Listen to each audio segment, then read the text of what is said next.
મર્દાંગીની વાતો કરવા વાળા મુંજાઈ કેમ ગયા? કલાકારો આંદોલનના મૂડમાં, કલાકારો લડી લેવાના મૂડમાં, એટલે પણ કોની સામે? જેની માયાભાઈએ ઠેકડી ઉડાડી એ ગુજરાતની ઇનડાયરેક્ટ ટેક્સ પેયર જનતા સામે, એ રેશનિંગનું અનાજ લેતા ગરીબ લોકો સામે, કોની સામે લડી લેવાના મૂડમાં છો તમે બધા કલાકારો? આઈ મીન કલાકારો.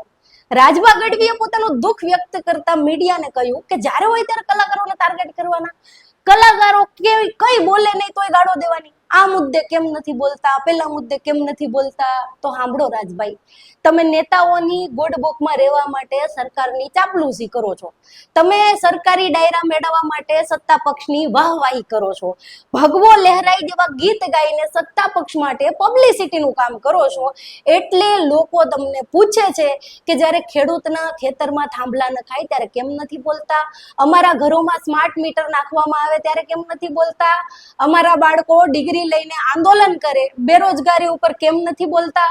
ગરીબી મોંઘવારી વિરુદ્ધ કેમ તમારા મોઢામાંથી શબ્દ નથી નીકળતો? તમે રાજકારણ વિશે બોલવાનું બંધ કરી દો, દલાલી છોડીને ખાલી ડાયરા કરો, તમારા કામથી કામ રાખો એટલે કોઈ તમને નહીં પૂછે. કોઈએ અત્યાર સુધી એવા કલાકારોને કઈ કહ્યું છે જે દરેક રાજકીય બાબતોથી દૂર હોય? પણ તમારે તો રાજકીય રોટલા શેકવા છે, નેતાઓની ગુડ બુકમાં રહેવું છે, સરકારી ડાયરા કરવા છે, અને પછી એવું ઈચ્છો છો કે જનતા તમને સરકારના દલાલ ના કહે તો શું કહે?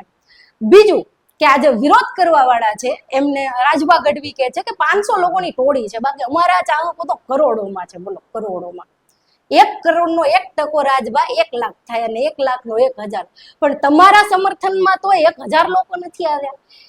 તમારા કરોડો ચાહકોનો 1% વર્ગ ના આવ્યો, 0.01% વર્ગ ના આવ્યો. 10-12 દલાકારો આઈ મીન કલાકારોએ મળીને સમર્થનની જે પોસ્ટ કરી છે એમાંય 5 જણાનું સમર્થન નથી. બોલો, અને તમે કહો છો કે અમારા ચાહકો છે કરોડો, અને તમે સમર્થન શેનું કર્યું? માયાભાઈએ જે ઠેકડી ઉડાડી એ વાતનું.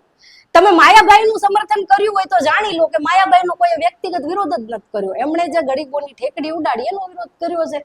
એમની વાતનો, એમની ઉડાવેલી ઠેકડીનો વિરોધ છે, એમનો વ્યક્તિગત નહીં. તો શું તમે ઠેકડીનું સમર્થન કર્યું જ બધાએ? અને રહી વાત બીજા અરબો ખરબો કમાઈ એના વિરોધની, તો અમે તમારી જેમ ખોટા લોકોની ભાટાઈ નથી કરતા. બધા ભ્રષ્ટાચારી નેતાઓ, અધિકારીઓ, ઉદ્યોગપતિઓનો વિરોધ અમે કરીએ છીએ, એમને સવાલો અમે પૂછીએ છીએ, અને જે સારા માણસો છે એના વખાણ પણ કરીએ પણ છીએ. બીજાની આજ પ્રોફાઇલ ચેક કરવાની છૂટ છે. અહીંયા તમને અદાણી અંબાણીનો વિરોધ જોવા મળશે, પણ ક્યારેય રતન ટાટા વિશે, અજીમ પ્રેમજી વિશે, શિવ નાદર જેવા ઉદ્યોગપતિઓ વિશે એક શબ્દ જોવા નહીં મળે.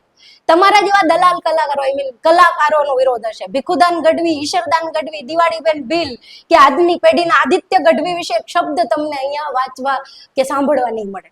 મોદી સાહેબનો વિરોધ હશે, પણ અટલ બિહારી વાજપેયીનો એક પણ વિરોધ નહીં હોય. ઇન્દિરા ગાંધીની કટોકટીનો પણ વિરોધ હશે, પણ મનમોહન સિંહ સાહેબની નીતિઓનો વિરોધ નહીં દેખાય.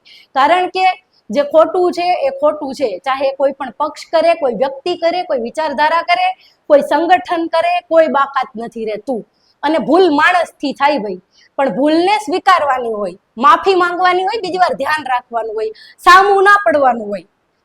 આવું કરવાથી શુદ્ધ ગુજરાતીમાં, કાઠિયાવાડી ભાષામાં આપણે ભૂંડા લાગીએ. અને છેલ્લી વાત, ચેટ જીપીટી ની મદદથી એક ફોટો બનાવીને તમારી જે 10-12 જણાની ટોળકી સમર્થન કરતી ઉતરી આવી છે, અને મારી વિનંતી છે કે તમારામાં જે તાકાત અને એકતા છે ને આ ગુજરાતની જનતાને બતાવી દો. ડાયરાઓનો સંપૂર્ણ બહિષ્કાર કરી નાખો અને આ અમરણાંત ઉપવાસ ઉપર બેસી જાઓ. તમારું આંદોલન કરવા, તમારી ઉપવાસ છાવણીમાં હું પોતે આવીશ તમારું આંદોલન કવર કરવા. પણ આ વખતે તમે ગુજરાતની જનતાને સબક શીખાવી દો. બસ ઉતરી જાઓ આંદોલન પર, રેલીઓ કાઢો, આ અમરણાંત ઉપવાસ કરો. હું પ્રોમિસ કરું છું, આવીશ તમારું આંદોલન કવર કરવા.